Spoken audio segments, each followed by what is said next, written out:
ഓം ഭുവനേശ്വരി നമ. ജ്യോതിഷവും പരിഹാര കർമ്മങ്ങളുടെ ഐശ്വര്യപ്രദമായ ജീവിതം എന്ന പങ്ക്തിയിൽ ഇന്നത്തെ നമ്മുടെ ചിന്താ വിഷയം എന്ന് പറയുന്നത്, ധനം വായ്പ എടുക്കുമ്പോൾ ഒരു വ്യക്തിയുടെ ജാതക പരിശോധന നോക്കേണ്ടത് അനിവാര്യമാണോ? നമുക്ക് തമാശക്കാണെങ്കിലും ചോദിക്കാം. സാധാരണ രീതിയിൽ നമ്മളൊരു വായ്പ എടുക്കുമ്പോൾ നമ്മൾ സിവിലല്ലേ നോക്കേണ്ടത് എന്നൊരു ഭാഗം ചിന്തിക്കാം. കാരണം സിവിൽ ഉണ്ടെങ്കിൽ മാത്രമേ നമുക്ക് വായ്പ കിട്ടുള്ളൂ. സാമ്പത്തികമായിട്ടുള്ള ഏത് കാര്യങ്ങൾക്കും ഇന്ന് അനിവാര്യമാണ് സിവിൽ എന്ന് പറയുന്നൊരു ഭാഗം. നമ്മുടെ ട്രാക്ക് നോക്കുക എന്ന് പറയും. അപ്പം ഈ സിവിൽ നോക്കിയല്ലേ നമ്മൾ വായ്പ എടുക്കേണ്ടത്, നേരെ മറിച്ച് ജാതകം നോക്കിയല്ലോ എന്ന് ചിന്ത സ്വാഭാവികമായും ഒരു വ്യക്തിയിൽ ജനിച്ചേക്കാം. പക്ഷെ നമ്മൾ ഈ ജാതക ഭാഗബലം നോക്കിയില്ലെങ്കിൽ നമ്മുടെ സിവിൽ തെറ്റുമെന്നുള്ളതാണ് അതിപ്രാധാന്യം അർഹിക്കുന്ന കാര്യം. അതെന്തുകൊണ്ടെന്ന് വെച്ചാൽ നമ്മുടെ അടുത്ത് വരുന്ന വ്യക്തികളുടെ അനുഭവങ്ങൾ കൊണ്ടാണ് പറയുന്നത്.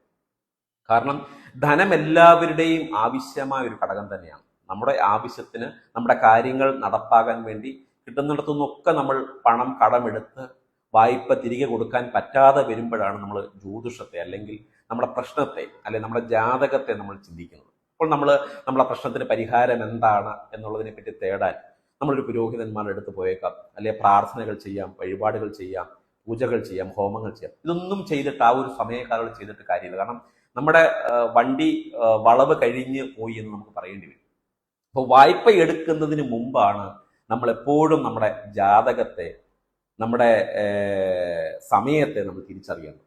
കാരണം ഏത് വിഷയത്തിലും ധനം എന്ന് പറയുന്നൊരു ഭാഗം അത് ചിലവഴിക്കുമ്പോൾ, ഏത് കാര്യമായിക്കോട്ടെ, ഏത് ഇൻവെസ്റ്റ്മെന്റ് ആയിക്കോട്ടെ, ഏത് ബിസിനസ് ആയിക്കോട്ടെ, തൊഴിൽ മേഖലയായിക്കോട്ടെ, നമ്മുടെ കുടുംബത്തിലെ കാര്യമായിക്കോട്ടെ, ഏത് കാര്യത്തിൽ നമ്മൾ പണം ചിലവഴിക്കുമ്പോൾ അത് ഏത് തരത്തിലാണ് ചിലവഴിക്കേണ്ടത് എന്നുള്ളൊരു പ്രാധാന്യം അർഹിക്കുന്ന ഒരു കാര്യം തന്നെയാണ്. അങ്ങനെയാണല്ലോ നമുക്ക് പണം അല്ലെ കടം ഏറി വരുന്നതും, അല്ലെ നമ്മൾ പണം വെളിയിൽ നിന്ന് നമ്മൾ കടം എടുക്കേണ്ടി വരുന്നതും. അപ്പൊ വായ്പ എടുക്കുമ്പോൾ വായ്പാദാനം തിരികെ കൊടുക്കാൻ സാധിക്കപ്പെടുമോ? നമ്മുടെ ഈ കടം വീടി നമുക്കൊരു പൂർവ്വ സ്വത്ത്, അല്ലെ ഭൂമി സംബന്ധമായ അല്ലെങ്കിൽ ധനസംബന്ധമായ, തൊഴിൽ സംബന്ധമായ, സാമ്പത്തികപര ഒരു മേൽഗതി യോഗോഫലം ഏതെങ്കിലും തരത്തിൽ വന്നു ചേരുമോ എന്നൊരു ഭാഗത്തെ പറ്റി നമ്മൾ ചിന്തിച്ചുകൊണ്ട് വേണം നമ്മൾ വായ്പ എപ്പോഴും എടുക്കാൻ. അതിപ്പോ ഒരു ഹൗസിംഗ് ലോൺ ആണെങ്കിൽ പോലും നമ്മൾ എടുക്കുമ്പോൾ നമുക്കിത് തിരികെ അടച്ച് നമുക്ക് പൂർത്തീകരിക്കപ്പെട്ട നമ്മുടെ സ്വത്ത് അല്ലെങ്കിൽ നമ്മുടെ അസറ്റ് നമ്മളിലേക്ക് വന്നു ചേരുമോ എന്നൊരു ഭാഗം നോക്കുന്നുണ്ടത് അനിവാര്യമായ ഒരു ഘടകം തന്നെയാണ്.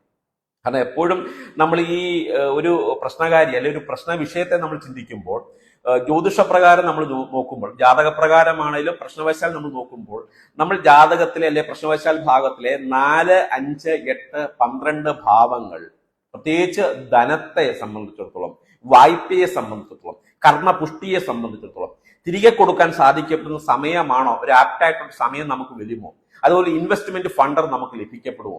ഏത് തരത്തിൽ നമ്മൾ ഈ കടബാധ്യതകളിൽ നിന്ന് മാറും എന്നൊരു ഭാഗം, നമ്മൾ തുടങ്ങുന്ന സംരംഭങ്ങളിൽ നിന്ന് നമ്മൾ മുക്തി തേടുമോ എന്നൊരു ഭാഗം ഈ പറയുന്ന ഭാവങ്ങൾ കൊണ്ട് ചിന്തിക്കേണ്ടത് അനിവാര്യമായ ഒരു ഘടകമാണ്. ഇത് എന്തുകൊണ്ട് വെച്ചാൽ 4ാം ഭാവം എന്ന് പറയുമ്പോൾ വായ്പ നമ്മൾ എടുത്താലും അത് കടം വീട്ടി നമുക്ക് ഈ സ്വത്ത് അല്ലെങ്കിൽ നമ്മൾ ഉദ്ദേശിക്കുന്ന ഒരു അസറ്റ് നമ്മളിലേക്ക് വന്നു ചേരുമോ? നമ്മളിപ്പോ ഒരു കമ്പനി തുടങ്ങിയേക്കാം, അതൊരു ബിസിനസ് ഇൻവെസ്റ്റ്മെന്റ് ആയിരിക്കാം, അല്ലെങ്കിൽ നമുക്ക് സ്ഥാപനമാവാം. ഇതെല്ലാം നമ്മുടെ പേരിലേക്ക് അല്ലെങ്കിൽ നമ്മളിലേക്ക് വന്നു ചേരണമെങ്കിൽ അതൊരു കാലയളവ് എടുക്കും. അപ്പൊ ആ കാലയളവ് നമുക്ക് അനുകൂലമാകുമോ എന്നുള്ളത് 4ാം ഭാവം കൊണ്ട് ചിന്തിക്കുന്നു. 12ാം ഭാവം എന്ന് പറയുമ്പോൾ വായ്പ എടുത്തു കഴിഞ്ഞാൽ ചെലവാക്കുന്നൊരവസ്ഥ. നമ്മൾ പണം കടമെടുക്കാൻ എളുപ്പമാണ്, ചെലവഴിക്കാൻ എളുപ്പമാണ്. പക്ഷെ ഈ ഒരു ബാധ്യത നമുക്ക് വീട്ടാൻ വലിയ ബുദ്ധിമുട്ടായിരിക്കും. അപ്പൊ നമ്മൾ ഏത് തരത്തിൽ ദൂർത്തടിച്ചു പോകും, 12ാം ഭാവത്തിലെ വ്യയാധിപത്യ ഭാഗം ഏത് തരത്തിൽ നമുക്ക് നഷ്ടമാകും എന്നുള്ളതിനെ പറ്റി ചിന്തിക്കുന്ന ഒരു ഭാഗമാണ്. തീർച്ചയായിട്ടും അത് ചിന്തിക്കേണ്ടത് അനിവാര്യമാണ്. അതുപോലെ 7ാം ഭാവം, 8ാം ഭാവം, ഈ 7ാം ഭാവം, 8ാം ഭാവം, 5ാം ഭാവം, 11ാം ഭാവം, ഈ 3, 4 രാശികൾ എപ്പോഴും കോർന്നിണങ്ങി തന്നെ നിൽക്കും. 7ാം ഭാവം എന്ന് പറയുമ്പോൾ നമ്മുടെ കൂടെ നിൽക്കുന്ന നമ്മുടെ പാർട്ണറായിട്ടുള്ള ആള്, അത് നമ്മുടെ ഭാര്യയാവാം, അല്ലെങ്കിൽ നമ്മൾ ഇൻവെസ്റ്റ്മെന്റ് നമ്മളൊരു പാർട്ണർഷിപ്പ് ബിസിനസ്സിലായിരിക്കാം. നമുക്കൊരു ഫണ്ട് റൈസിങ് നമുക്ക് തരുന്ന ഒരു വ്യക്തി ആരാണ്? ആ വ്യക്തിയുടെ സ്റ്റെബിലിറ്റി എന്താണ്? ധനസമ്പാദ്യ യോഗോഫലം നമുക്കുള്ള, നമ്മൾ പണം കടമെടുത്തു കഴിഞ്ഞാൽ തിരികെ എളുപ്പത്തിൽ ചോദിക്കുമോ? നമ്മുടെ കൂടെ നിൽക്കുമോ? നമുക്കൊരു ഇൻവെസ്റ്റ്മെന്റ് ഫണ്ട് കിട്ടുമോ? ഇതെല്ലാം 7ാം ഭാവം കൊണ്ട് കണക്ട് ആയിട്ട് നമുക്ക് നോക്കാൻ സാധിക്കപ്പെടും. അതുപോലെ 11ാം ഭാവം, പ്രത്യേകിച്ച് നമ്മൾ എന്തെല്ലാം ആഗ്രഹങ്ങളുണ്ട്, ഇതിന് ആഗ്രഹ സബലീകരണം, പൂർത്തീകരണം എന്ന് പറയും. ഈ ആഗ്രഹം നമുക്ക് സബലീകരിച്ച് പൂർത്തീകരിക്കപ്പെട്ട് നമ്മുടെ ജീവിതത്തിൽ നമുക്കൊരു അസറ്റായിട്ട് മാറാൻ സാധിക്കപ്പെടും. ഇത് 11ാം ഭാവം. ഇതേ തന്നെയാണ് ഈ 5, 8 ഭാവങ്ങൾ. നമുക്ക് വരാൻ പോകുന്ന നമ്മുടെ പ്രജ്ഞയും ബുദ്ധിയും വൈഭവവും ഉദ്ദേശിച്ച് നമ്മുടെ കൂടെ നിൽക്കുന്നയാള്, അല്ലെ മറ്റൊരാളുടെ പ്രജ്ഞയും ബുദ്ധിയും നമ്മുടെ കൂടെ ഇൻവെസ്റ്റ്മെന്റ് ചെയ്ത് നമ്മുടെ കൂടെ നിൽക്കാൻ പ്രാപ്തരായ ഒരു വ്യക്തി, അതുപോലെ നമുക്ക് 11ാം ഭാവം, നമ്മുടെ ഈ ആഗ്രഹങ്ങൾ, നമ്മുടെ കൂടെ നിൽക്കുന്ന ആളും നമ്മുടെ ഈ ആഗ്രഹങ്ങൾക്ക് വേണ്ടി പ്രയത്നിക്കുമോ എന്നൊരു ഭാഗം ഈ 5, 8, 7, 11 രാശി കൊണ്ട് മനസ്സിലാക്കുകയും, ഈ പറയുന്ന രാശിയിൽ 12ാം ഭാവം എന്ന് പറഞ്ഞാൽ ഇത്രയും ഈ രാശി ദുർവയാധിപത്യ ഭാഗബലങ്ങളൊക്കെ സംഭവിക്കപ്പെടുമെങ്കിലും നമ്മൾ ഈ പറയുന്ന 4, 5, 8, 12 രാശി നോക്കുമ്പോൾ ഇതിന് ശുഭാഫല പ്രദാനം ചെയ്യുന്ന രാശിയല്ല, ശുഭഫലത്തെ പ്രദാനം ചെയ്യുന്ന ഗ്രഹങ്ങളല്ല ജാതകത്തിലെങ്കിൽ ഒരു കാരണവശാലും നിങ്ങൾ വായ്പ എടുക്കാൻ പാടില്ല. നമ്മുടെ കാര്യങ്ങൾ നടപ്പാകാൻ വേണ്ടി അത്യാവശ്യമൊക്കെ പണം എടുത്താൽ വലിയൊരു ഇൻവെസ്റ്റ്മെന്റിലേക്ക്, വലിയൊരു വായ്പ കടമെടുത്ത് നമ്മളൊരു ബിസിനസ് തുടങ്ങുക, നമ്മളൊരു കാര്യങ്ങൾ നടപ്പാക്കുക എന്ന് പറയുന്നത് വലിയൊരു ബുദ്ധിമുട്ടാണ്. നമുക്കറിയാം, നമ്മുടെ കടബാധ്യതകൾ ഏറി വലിയ സ്വപ്നങ്ങളോടുകൂടി ഒരു വീട് വെച്ചിട്ട് ആ വീട് വിൽക്കേണ്ടി വരുന്ന അവസ്ഥ, വലിയ സ്വപ്നങ്ങളോടുകൂടി ഒരു ഇൻവെസ്റ്റ്മെന്റ് ബിസിനസ് തുടങ്ങിയിട്ട് അതൊന്നുമല്ലാതായി പോകുന്ന അവസ്ഥകൾ ഉണ്ടാകാം. ചിലപ്പോൾ നമുക്കതിൽ ലാഭം കിട്ടാതെ വരാം, നമുക്ക് പാർട്ണറെ കിട്ടാതെ വരാം, അല്ലെ നമ്മൾ ചെയ്യുന്ന ബിസിനസ് ചിലപ്പോൾ ലാഭം കണ്ടെത്താതെ വരിക, നമ്മൾ എടുത്ത സാധനം ചിലപ്പം നശിച്ചു പോകുന്ന അവസ്ഥയുണ്ടാകാം, നമുക്കൊരു കൊട്ടേഷൻ നമുക്ക് ലഭിക്കപ്പെടാതെ വരും.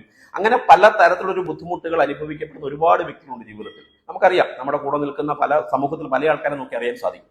ഇതൊക്കെ നോക്കുമ്പോൾ ഈ പറയുന്ന 4, 5, 8, 12 രാശിഭാവങ്ങൾ നോക്കി അനുകൂലമല്ല എങ്കിൽ തീർച്ചയായും നിങ്ങൾക്ക് അത് ദോഷം സംഭവിക്കപ്പെടും. എന്നല്ല, അനുകൂലമായൊരു ഭാവമാണ്, ജാതകപ്രകാരം ഈ പറയുന്ന കാര്യങ്ങളൊക്കെ നമുക്ക് വന്നു ചെയ്യുന്നതാണ് തിരിച്ചറിഞ്ഞാൽ തീർച്ചയായും നിങ്ങൾക്ക് പണം വായ്പയെടുക്കാം, നിങ്ങൾക്ക് 100% നിങ്ങൾക്ക് ധൈര്യമായിട്ട് പോകാൻ സാധിക്കും. നമ്മുടെ സമയമാണത്, നമുക്ക് തീർച്ചയായിട്ടും ഒരു ബ്രേക്കിംഗ് കാരണമായിരിക്കും. നിങ്ങൾക്ക് നല്ലൊരു ബിസിനസ്സുകാരനോ നല്ലൊരു സമ്പാദ്യ ഭാഗബലമോ ഒക്കെ ആകാൻ പറ്റും. ചിലപ്പോൾ ഇപ്പോഴത്തെ ഒരു സമയം എന്ന് പറഞ്ഞാൽ നമ്മൾ ഈ വായ്പയും ബുദ്ധിമുട്ടും മാനസിക വിഷമവും ടെൻഷനും ഒക്കെ വരുമ്പോൾ നമ്മൾ കൗൺസിലിംഗ് അറ്റൻഡ് ചെയ്യാൻ പോകും. ബിസിനസ്സിനെ അച്ചീവ് ചെയ്യാൻ വേണ്ടിയുള്ള വാക്കുകൾ നമ്മൾ കേൾക്കാൻ വേണ്ടി പോകും. അപ്പൊ ഞാൻ പറയുന്നത് ഒരു കൗൺസിലിംഗ് ആണ്. പക്ഷെ ഈ കൗൺസിലിംഗ് കേട്ടാലും നമ്മൾ നിൽക്കുന്ന പൊസിഷനിൽ തന്നെയായിരിക്കും നമ്മൾ നിൽക്കുന്നത്. ഇതെല്ലാം കേട്ട് നമ്മൾ ട്രാക്കൊക്കെ വരച്ച് ഡയഗ്രാം ഒക്കെ വരച്ച് നമ്മൾ കണക്ക് കൂട്ടി നമ്മുടെ വീട്ടിൽ വരും. അപ്പോഴും നമ്മൾ ചെല്ലുന്ന കടയിൽ ഈ പറയുന്ന ഒരു കാര്യം നടക്കാതെ വരുന്നു, നമുക്ക് വരുന്നൊരു പണം നമ്മുടെ കയ്യിൽ നിൽക്കുന്നില്ല, നമുക്ക് ബാധ്യതകൾ ഏറി വരുന്നു, നമുക്ക് കടം കൊടുക്കാൻ അല്ലെ കടമെടുത്ത പണം നമുക്ക് തിരികെ കൊടുക്കാൻ സാധിക്കുന്നില്ലെങ്കിൽ തീർച്ചയായും നമുക്കൊരു ബുദ്ധിമുട്ടായിട്ട് വരും. തീർച്ചയായും നമ്മൾ ഷട്ടർ അടയ്ക്കുക, അല്ലെ നമുക്കൊരു ബുദ്ധിമുട്ടായിട്ട് വന്ന് നമ്മൾ ഇത് എത്ര ഇൻവെസ്റ്റ്മെന്റ് ചെയ്യുന്ന പല വ്യക്തികളുടെ വാക്കുകൾ നമ്മൾ കേട്ടാലും നമുക്ക് യാതൊരുപരമായ പ്രയോജനം നമുക്ക് ചെയ്യില്ല. അപ്പോൾ നമുക്ക് ആത്യന്തികമായി വേണ്ടത്, നമ്മൾ പണം കടമെടുക്കുന്നതിന് മുമ്പ് നമ്മുടെ ജാതക ഭാഗബലം നമുക്കത് ഗുണകരമാകുമോ എന്നൊരു ഭാഗം നമ്മൾ നോക്കിയാൽ തീർച്ചയായും നിങ്ങളുടെ ജീവിതത്തിൽ ഒരു വൻ വിജയം നമുക്ക് കൈവരിക്കാൻ സാധിക്കും. ഈ ഒരു അറിവ് നിങ്ങൾക്ക് ഇഷ്ടപ്പെട്ടെങ്കിൽ നിങ്ങൾ ലൈക്ക് ചെയ്യുക, ഷെയർ ചെയ്യുക, മറ്റുള്ളവരിലേക്ക് ഈ അറിവ് പകർത്തുക. നന്ദി, നമസ്കാരം.